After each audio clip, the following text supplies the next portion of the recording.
Tonight on Access TV, it's Gotham Comedy Live. Get ready to laugh with Pat McGann, Erica Rhodes, Will Noonan, Orlando Baxter. This week's host, Dave Coulier. Gotham Comedy Live. All happening right now. Ladies and gentlemen, Dave Coulier. Thank you so much. Welcome to Gotham Comedy Live. We are live, folks. Yes. I have not done live TV since 1947, for crying out loud. I was telling my friends, I said, I'm going to New York. I'm going to host Gotham Comedy Live. And they were like, wow, live TV. That you really have to be careful, right? Like, no swearing. And I'm like, oh, yeah, it's not like I can come up here and go, hey, how the fuck are you guys? Yeah, so you can't do that. So before we really get rolling here tonight, because I have a 7.5-hour performance prepared for you, that's not going to mess up the broadcast, right? So before we really get moving here into the heart of the show, I just have to ask, does anybody here tonight have Ebola? Because we have, you, sir? All right, that's 3 cases we have. Yeah, 40,000 people a year die from the flu. We got 3 Ebola cases. Quarantine the United States. Shut her down. You know what? I am surprised. It's so silly. I'm surprised I haven't written a song parody about it. Wait a minute. I have. I met a little girl and she asked me to dance. Then she threw up onto the front of my pants. She had Ebola. Oh, she had Ebola. Now I've got Ebola. Oh, so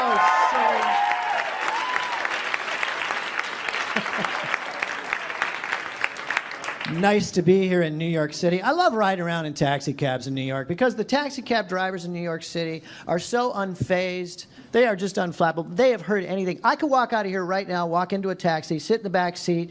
The guy wouldn't even be fazed. I could walk in, just sit down, right, and just like, Okay, listen, you got to take me to West 52nd. I got to go over there and shoot a guy. Okay, I will get you there as soon as possible so you can go and shoot the guy. I love the sound of different voices. I started doing voices when I was a little kid. I used to ride my bike down the street just doing my Kermit the Frog impression for my neighbors. I'd be like, Hello there, Mrs. Costello. Sorry, I have the frog in my throat. oh, that David, he's mentally handicapped. You know, he pooped in the tub when he was 4. That goes right to the noggin. I was a scrawny kid growing up. There was a kid on my street who always wanted to beat me up. His name was Tom Saunders. And one day he stopped me on my bike. He was like, I'm going to pound your face in. And my defense mechanism was to try and make him laugh by doing the Cowardly Lion from The Wizard of Oz. So I was like, put him up, put him up. If I were king of the forest. And he beat the living crap out of me. So stupid. I moved out to Los Angeles to chase my dream of comedy when I was 19 years old. I went to an all-boys Catholic college prep high school. I did. Thank you, sir. I'm messed up, too.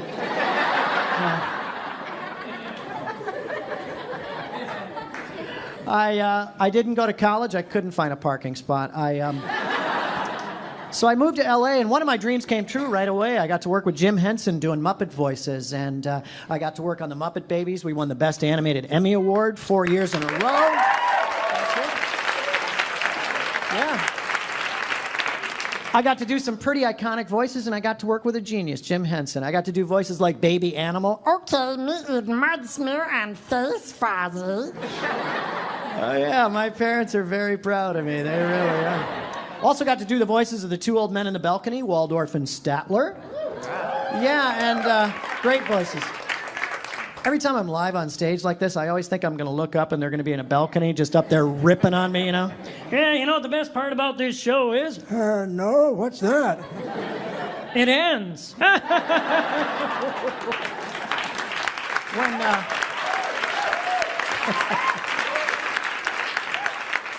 When I moved to Los Angeles as a young comedian, I got to share the stage with some brilliant comedians. We just lost two of my favorites, Joan Rivers and Robin Williams. My hat's off to them. They paved the way for some amazing comedy. Beautiful, beautiful people. Robin Williams was so sweet to me, and he was always so very encouraging to a young comic. And so I was very influenced by Robin Williams, and I started doing an impression of him for my fellow comedians at the Comedy Store and the Improv in Los Angeles. Then I got a call from ABC, and they said, Dave, can you come in? Robin's going to do a movie, and we'd like you to come in and do a copycat of his voice. We'd like to animate to your voice for the Mork and Mindy cartoon. And of course, they hired me and paid me a lot less money. Whoa. Whoa, whoa. That's how you do a Robin Williams impression. You just go, whoa. I also got to see the brilliant Richard Pryor work for 2 months on Sunset Strip. Man. Yeah, you want to talk about a genius. He was brilliant. So I started doing an impression of him. One day I get a call from the movie studio, and they said, can you come in and do a sound-alike of Richard's voice and dub over all the swear words in his movie so we can release them for television syndication? And as good of a job as I thought I did doing Richard Pryor's voice, the final movie wasn't all that believable. Because in the final movie, you hear Richard Pryor saying things like, "Aw, shucks, mother father."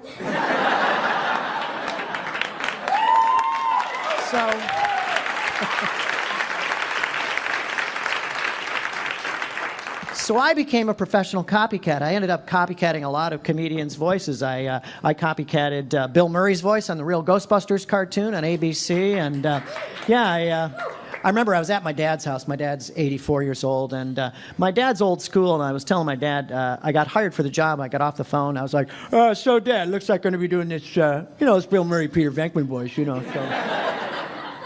so I got that going for me, which is nice, My dad, being old school, just looked at me. What's wrong with your lip? Are you hopped up on something? Copycatted a lot of comedians. My friend Dave Thomas gave me a call. He said, we're going to bring back the Mackenzie Brothers cartoon series up in Canada. I'd like you to do Bob Mackenzie, Rick Moranis' voice. And so I said, really? It's only going to air in Canada? And he was like, yeah, just in Canada. He said, no, well, he's like a comedic icon up in Canada. What if, Canadians figure out that it's, me doing Rick Moranis' voice and, they get really pissed off at me and, I guess I'll just have to drink beer, eh?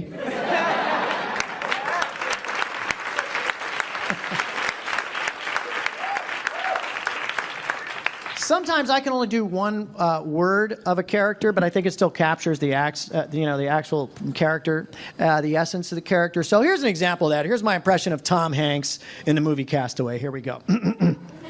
Wilson! Oh, Wilson! Oh, Wilson!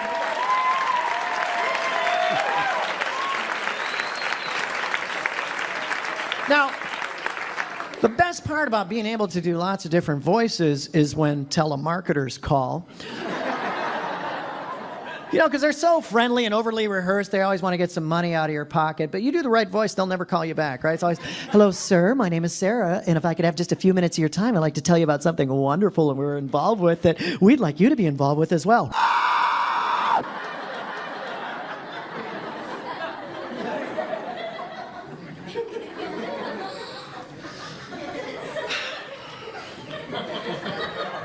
Sir, was that you? I'm right here, sir, waiting for you. You know what, sir, I don't know what that was. Why don't we just try this again? There'll be no more trying, Sarah. You have entered the gates of hell, Sarah. I'll be paying you a visit this evening, Sarah. Keep an eye open. And I don't think I'll be hearing back from Sarah or the people from Toys for Tots ever again, I'll tell you that much. That's my time. We got a lot more show. We're bringing out 4 great comedians. Don't you go away. Stay tuned for more laughs on Access TV, live from the Gotham Comedy Club in New York City. Pat McGann is taking the stage when we return.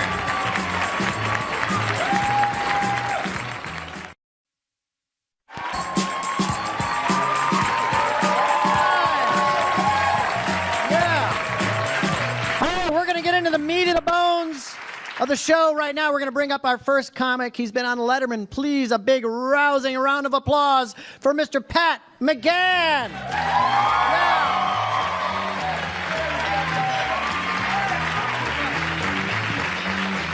Yeah, how we doing? We're live. I love it. It's good to be out. I'm happy to be out. I don't get out a lot. I'm married. I got kids. I'm at home doing chores. Laundry. That's my big one. Yeah, gotta do my wife's clothes, my clothes. That kind of ruins a moment when we mess around. No longer tear her jeans off. I take them off. I'm gonna lay these out. You probably wear these again this week. I'll take her shirt off. What's this, linen? I'm gonna have to iron this. We messed around the other night. She got a little sweaty. She's like, I'm gonna get a towel. I was like, you're gonna get a paper towel. I just did towels. That's actually a lie. We're not messing around much these days. Just had a baby. Yeah, just had a baby, and you don't have to clap. Keep the applause to yourself. It's our third one. We don't care either. We're good. Yeah. Yeah, we got 3 under 3. And my wife, she's pregnant, just a lot. And I miss it now. I miss it because it's fun walking around with a pregnant woman. People ask you stupid questions. You going to videotape the birth? That's a big one. You going to videotape it? It's like, yeah, of course. We already have the conception on tape. Want to be able to tell the whole story. People want to guess what we're having. We never knew. Like our first one, girl, didn't know. We actually got her a lot of gender-neutral clothes before she was born. So we just dressed her like Ellen for a while. Yeah. She was crawling around in pants and blazers, you know? Kind of looked like this dude over here. Yeah. People just think they can say anything to a pregnant. We're at the grocery store. We buy a lot of juice. My wife's really showing. The girl checking us out. You really thirsty during the pregnancy? My wife's like, yeah, that's been a side effect. That could be a sign you're diabetic. Is that right? You know how you're ringing up our groceries? That could be a sign you're not a doctor.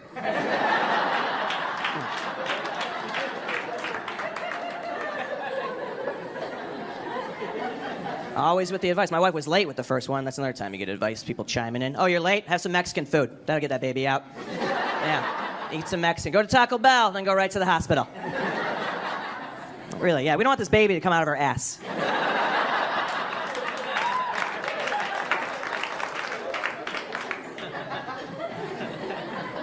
I was there when they were born, in the room. You gotta be, right? Gotta be in the room. I was there, a little freaked out though. First time, walked in there. Nurse is like, let's go, Dad. Grab a leg. Grab a leg. So what are you talking about, grab a leg? Is there a bucket of chicken in here?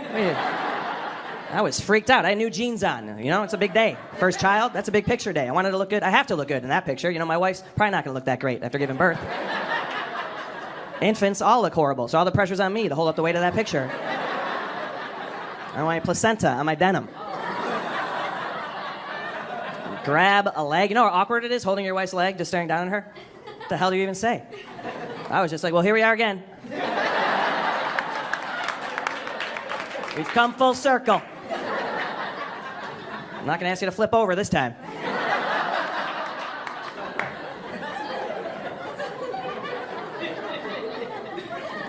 We had a girl and a boy. We had the girl, so I was thrilled, but I wanted that boy. Once you have the girl, I was saying it too. I want a boy. I wasn't like, I just want a healthy baby.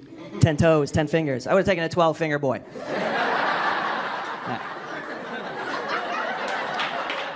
Right. I didn't care if 8 of them were on one hand. It didn't even have to be balanced. That would actually be cool, right? 8-fingered boy, come home from school. I drew the biggest turkey in class.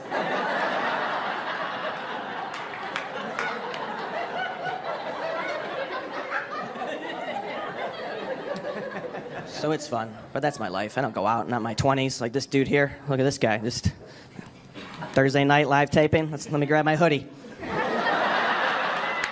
That was great. Yeah, there he is, right there. Chewing gum, too? Really, would you ride your bike here? Oh, great, love it. I'm jealous of people in their 20s. That's why I make fun of them. I'm sorry. Like this guy here with his tight shirt, the sleeves that end right here. It's like, what size shirts are these guys wearing now when they go out? It's like, what is that, 9 to 12 months? Is that right there? Is that button up down here? Like, yeah? Going to a TV taping. Let me grab my onesie. Let's do it. Call your buddy up. You got room on your handlebars? Let's roll.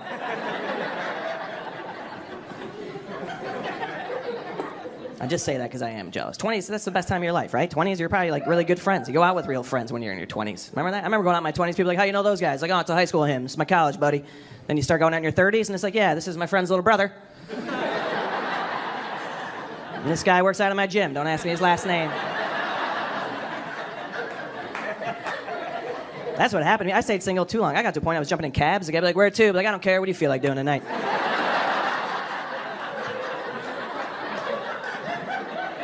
You're driving. I don't go out and crush it anymore with my bros. That's what you guys do, right? Go crush it. Everything's violent with the guys in their 20s, right? Yeah, we were crushing it, bro. Saw this girl, wanted to destroy her. It's like, what are you talking about? She's 26. She's got her whole life in front of her. I would wreck that. I would drink her bathwater. How disgusting is that, guys talk. Is that ever going to happen, by the way? What's that scenario? You just get a text like, hey, come on over. I'm in the tub. Doors open, straws on the sink.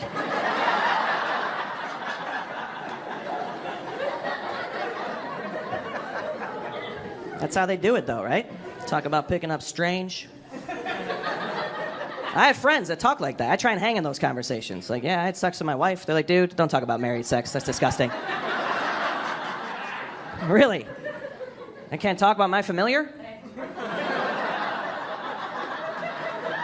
We can only talk about your strange? I barely get any familiar. My familiar is becoming strange.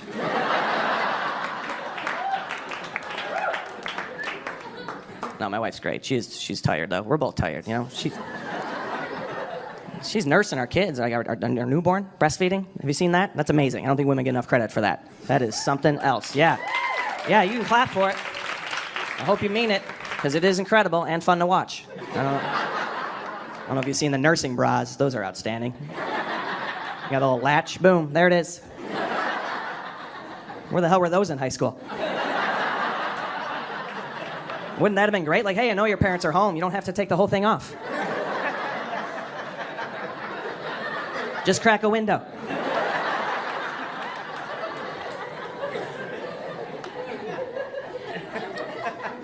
We're watching my daughter the other day run around. We got our play tunnel for these kids. You see the play tunnels? Like we're trained to be Navy SEALs now? What the hell?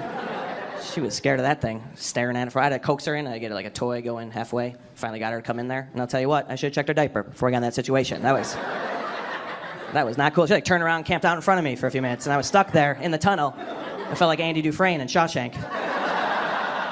All right, you guys are great. My name's Pat McGann.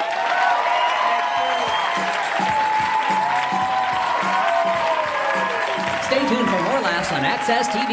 Live from the Gotham Comedy Club in New York City, Erica Rhodes is taking the stage when we return.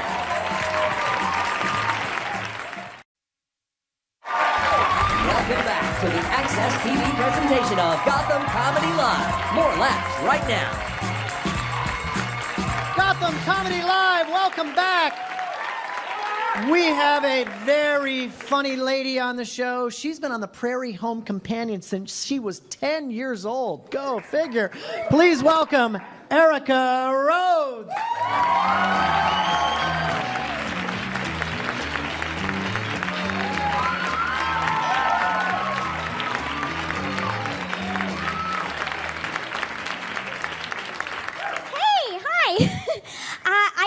I just got some cool news I thought I'd share with you. I was just praised as being an exciting and wildly inventive new comic.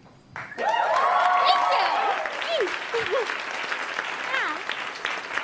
Yeah, you can look it up on the About Me section on my Facebook page, along with some other glowing reviews from my mother. When I was little, I was compared a lot to a young Drew Barrymore. And then as I got a little older, I got a young Heather Graham. But now I like to think of myself as like a washed-up Dakota Fanning. I'm going home tomorrow to visit my parents. I love going home, because it brings back so many memories, like why I left. But for some reason, my parents are actually very excited that I'm doing stand-up. They just got into like a little fight about who I got the comedy chops from. My mom, of course, thinks it's from her. My dad thinks it's from him. And I just want to know, like, who's going to want credit when this joke bombs. I guess I'll keep it this time. I'm a lot like my mom. She's a vegetarian. I'm a vegetarian. She cries very easily during movies, and I cry very easily during movies. She turned down Harvard, and I also didn't go to Harvard. Thanks. Someone else didn't either.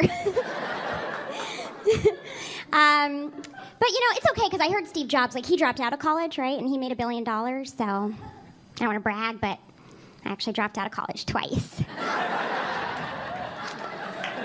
So, thank you. Wow, thanks some other college dropouts. Thank you. Yeah, you can do the math because I have no idea how. You know, I went to Boston University for a year. Thank you. Thanks. And I liked it, but like I was so overwhelmed by the workload, you know? So I went to my advisor seeking guidance. And she was like, "You think this is bad, just wait till you have kids." So I took her advice. I'm not going to go back till I have kids.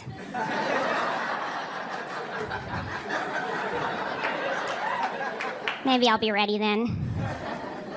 But I'm glad I didn't waste my parents' money on like a fancy college education, because it turned out they really needed that money to pay my rent for the next 5 years. Kind of have a crush on my cousin. But he's like a lot younger than I am, so it's probably not appropriate. I was dating this one guy who said, "Erica, whatever you do, do not fall in love with me." Man, it is such a turn on when guys tell me what to do. I had a dream last night that I was pregnant. That's funny? Yeah, I had a dream I was pregnant, and I had no idea who the father was. And then I woke up and I wasn't pregnant. So now I'm never going to find out who the father is.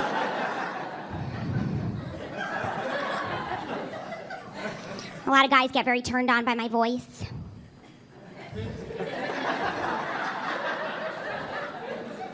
I think it's because they're picturing a 15-year-old without the consequences.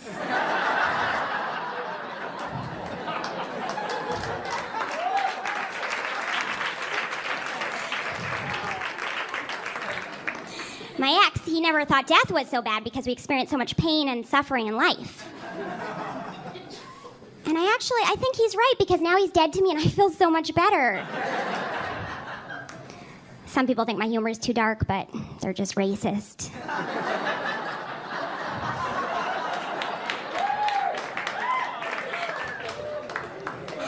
I got a vibrator recently. Thank you. Yeah, go independence from men. I like it, but it's kind of freaking me out because I'm just not used to getting so much attention. Just like simmer down over there. Like, give me some breathing room.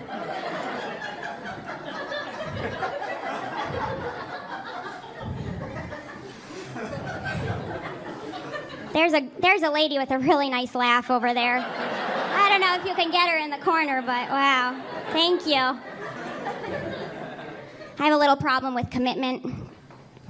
Never mind, that joke was going to be lame anyway.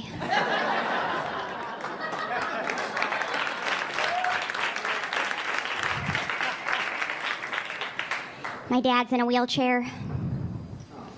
It's okay. I just thought you guys were getting too excited. So.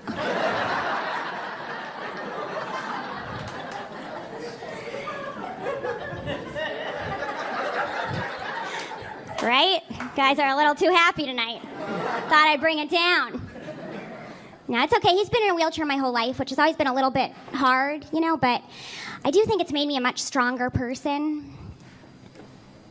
Like, have you tried pushing a grown man around in a wheelchair? It's a pretty good workout. I'd probably do a push-up. He has MS, which is a neurological disease. And I heard they have an MS walk. This just seems very disrespectful to me.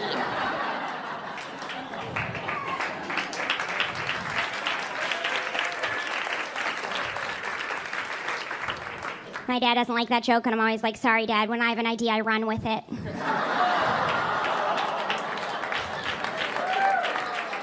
Unlike some people I know. So you're just gonna have to roll with it.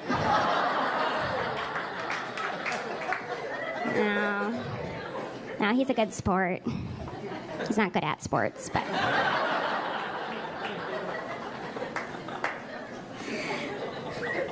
I don't usually like to exercise, but I do spend a lot of time running from my past. When I first moved to LA, I worked at a medicinal marijuana clinic.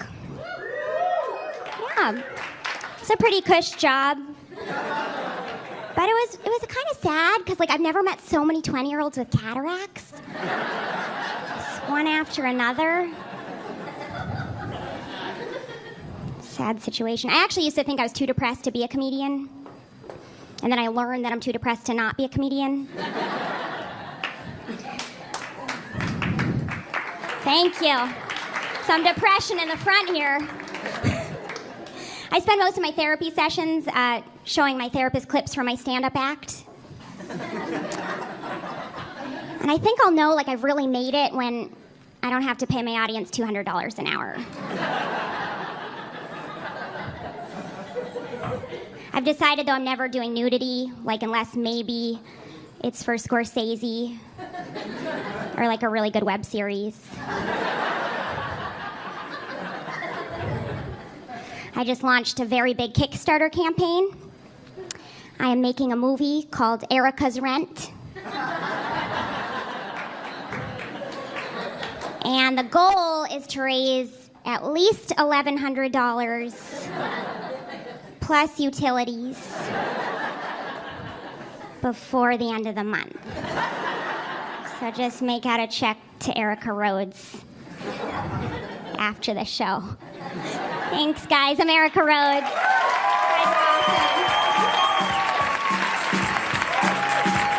Stay tuned for more laughs on Access TV, live from the Gotham Comedy Club in New York City.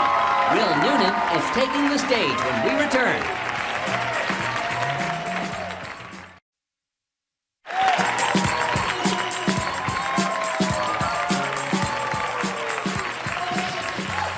Welcome back, Gotham Comedy Live.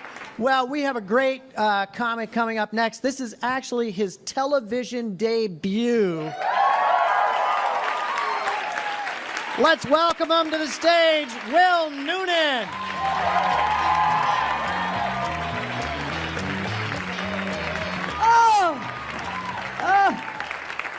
New York City, what's going on? Oh my God.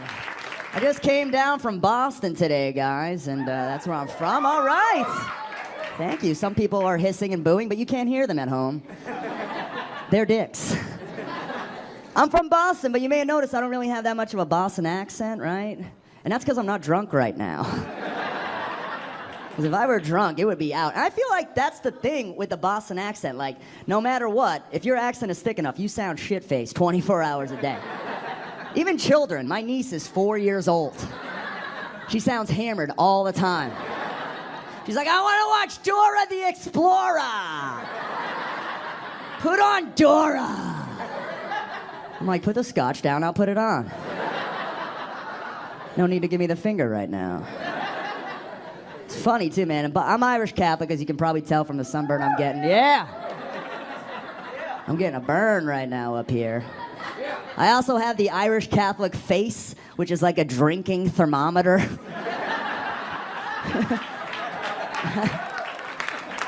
Just starts out clear and gets redder and redder and redder till you start punching shit.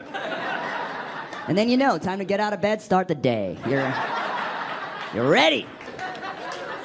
Boston is so Irish Catholic and so Irish that if anyone is anything else, they're like an exotic animal to us. So one dude was part French. Everyone's like, you're part French? Do you know what Nicki Minaj really means? So one chick was part Native American. You ever meet someone who's Native American, even if it's the tiniest little bit, they gotta brag about it all the time. I'm 135th Native American. Totally knew it was gonna rain today. Could feel it. Never have to pay for parking at casinos. You never hear anyone say that with other stuff that's a little different. You never hear anyone say, yeah, I'm a little gay on my dad's side.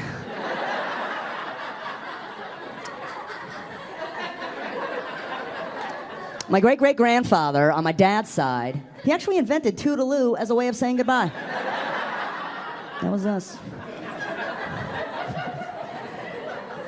I started thinking about this because I found out I do have some gay in my family. I have some gay heritage.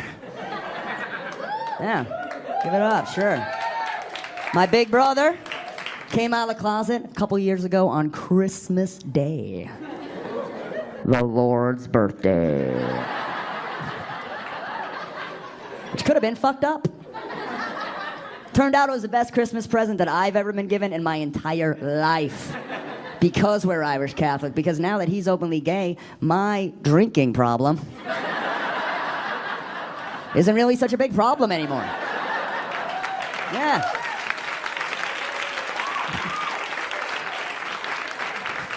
It's really pretty great. Anytime someone's like, hey, Will, when are you going to stop drinking so much? I'm always like, Mike puts balls in his mouth.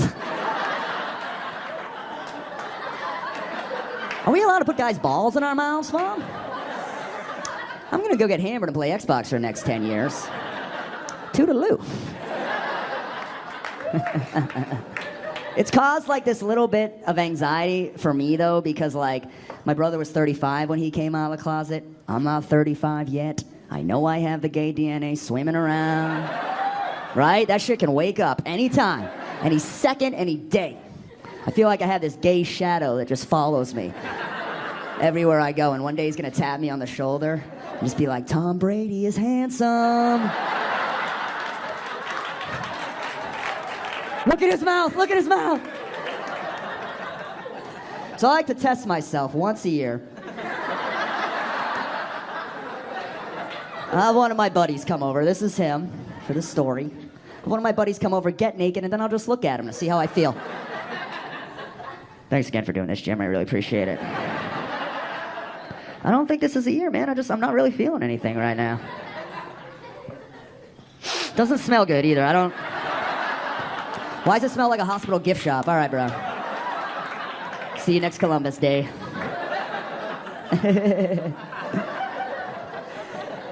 You guys are a great crowd, I'll tell you that, man. I travel, thank you. Oh, thank yourselves. I travel all over this country, and I was in New Haven, Connecticut, and this guy came up to me after the show. That's rare, all right. This guy came up to me after the show, and he was like, I got something you could tell your brother. He's a drunk homophobic guy. I got something you could tell your brother. Tell your brother there were no gays on the Mayflower. That was his big point he had to make. There were no gays on the Mayflower. And then I was like, hey, buddy, smarten up. It's 2014. Don't be a fucking ignorant asshole. Who do you think came up with the name the Mayflower?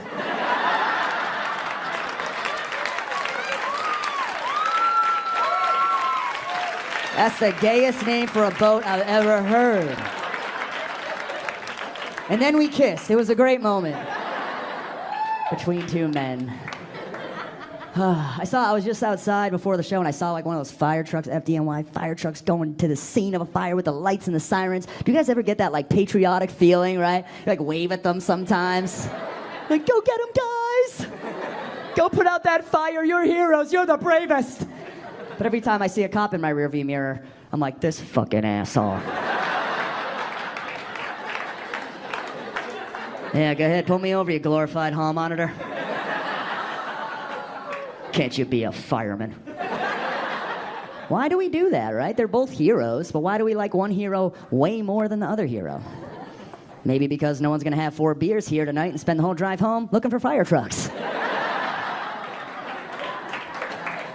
They're just fun dudes, man. Even their dogs are fun. You ever hang out with a police dog?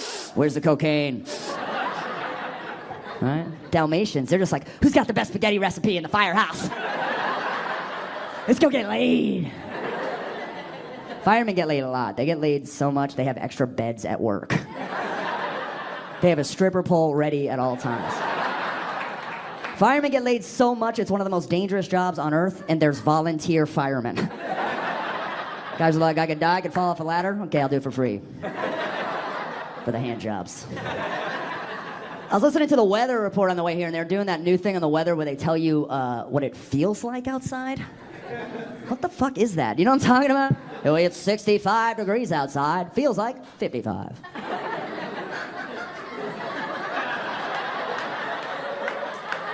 What the hell happens? I always wonder, you know? I think they just send the new guy. I don't know how they get that number. I think they just send that new guy out like 200 yards. They're like, hey, Jimmy, what's it feel like out there? Feels like I shouldn't have gone to college online.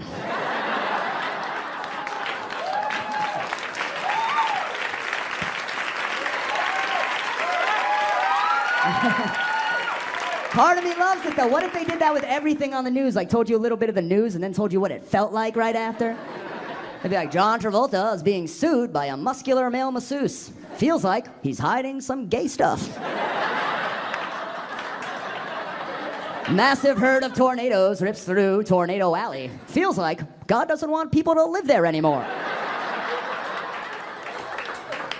Former Pope retires early. Feels like there's nothing more Catholic than pulling out before you're finished. I'm Will Noonan. Thank you, guys.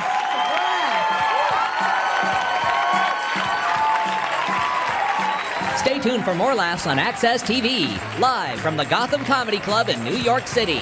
Orlando Baxter is taking the stage when we return.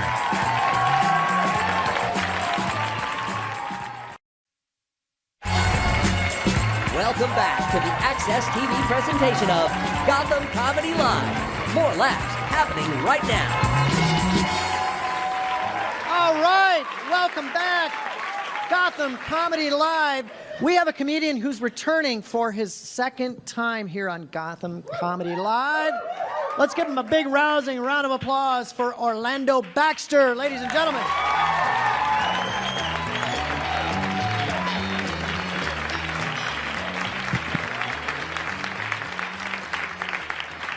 What's going on, everybody? Good. All right. You ever go somewhere and feel like you had the wrong goddamn family reunion? That's how it feels. Like, this is a sea of white people in here. Wow. I love white people. I love all people, man. I just hate ignorant people. I went to CVS this summer. I was on my way to the beach. I said, can you point me in the direction the aisle where the sunblock's at? The lady said, for what?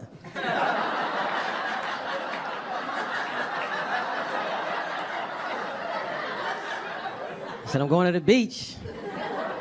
She said, is it for you? I said, no, it's for the white girl I got tied up in my trunk.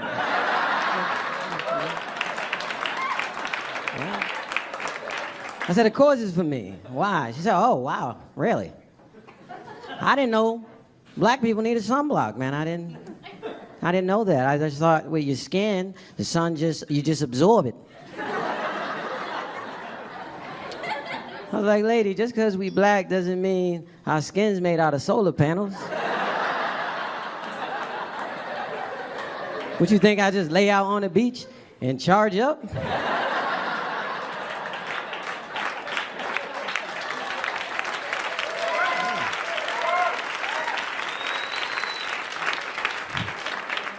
Weird, just get up and use the energy to run faster?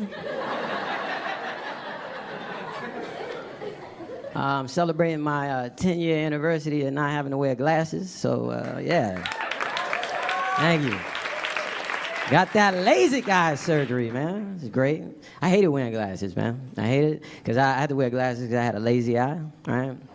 So I had the glasses. And when you wear glasses because you have a lazy eye, right, you can never take the glasses off because you learn at an early age, no matter how many times people make fun of you, you much rather hear, hey, Four Eyes than, hey, who the hell you looking at?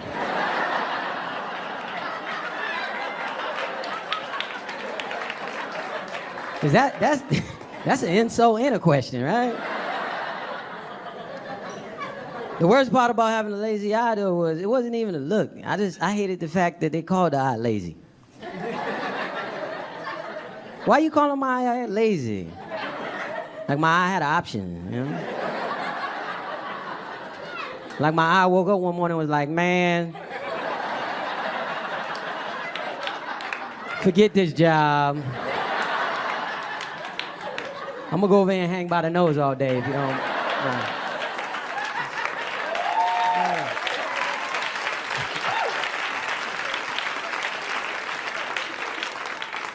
So I've been a high school teacher for 12 years. No need to clap. I quit about a month ago. Yeah. A lot of people think I did it so I could kind of pursue my comedy career full time, but the truth is I did it because I got tired of driving to work every day, wishing the building burnt down, you know?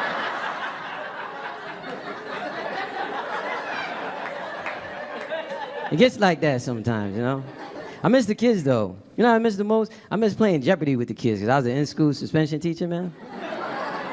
I would play Jeopardy with the kids, and I always learn a lot about the kids, you know?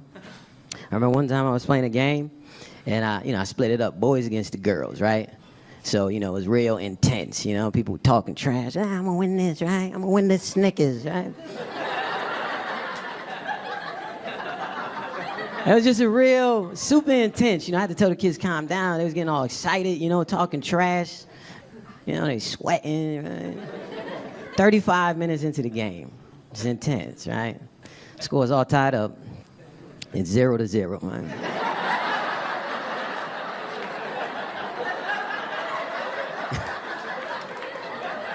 I'm a little frustrated because I let them use the books, you know what I mean?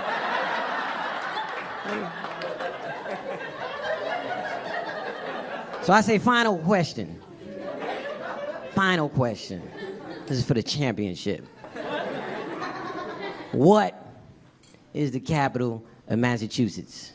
Before I could say anything else, some girl jumped up. She said, ooh, I know. It's the letter M. Hello.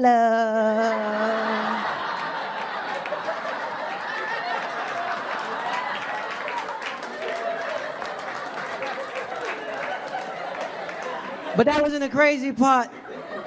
The girls on her team started dancing too. They're like, hello. And it was crazy. It was like watching someone do the touchdown dance in the wrong goddamn end zone. I'm like,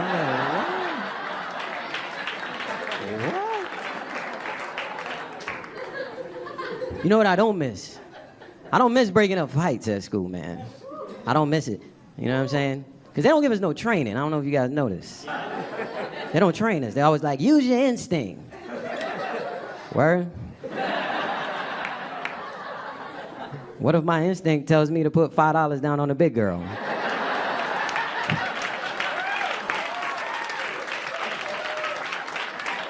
The principal be mad as hell, right? Be like, I can't believe you only put $5 down on that girl. You know she's undefeated. Worst fight in the world is girl fights, though, man. Girl fights is real scary, because every once in a while, a boobie pops out, right? And I never had no training on no boobie popping out. I never been at teacher's orientation, and the principal was like, just in case a boobie pops out, pull the fire alarm and get the hell out the building, right? So me and the gym teacher, we panicked, you know what I'm saying? We panicked, right? The gym teacher, he stopped blowing the whistle at the girl, Like they were football players. Very weird. I went and got help.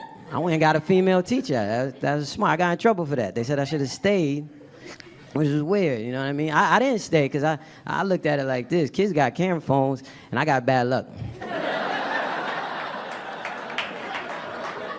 And I didn't want to get called to the principal's office because there's a picture of me on Facebook with the big titty look on my face. Now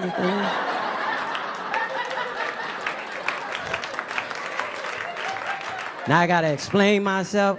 See, I used to have a lazy eye, and every now and then... Yeah.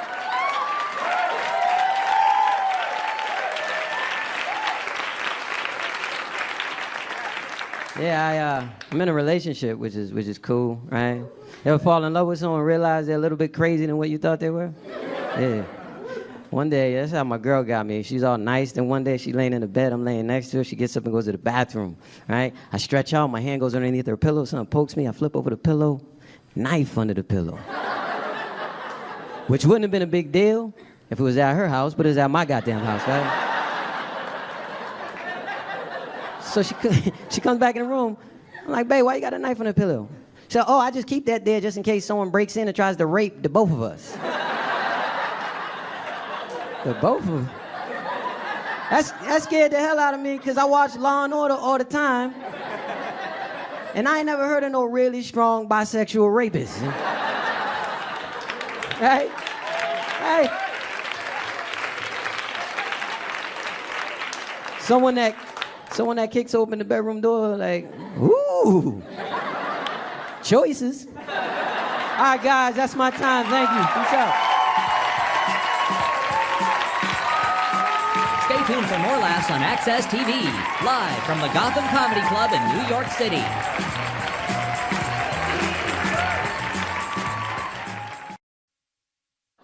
All right, let's bring up all of our comedians.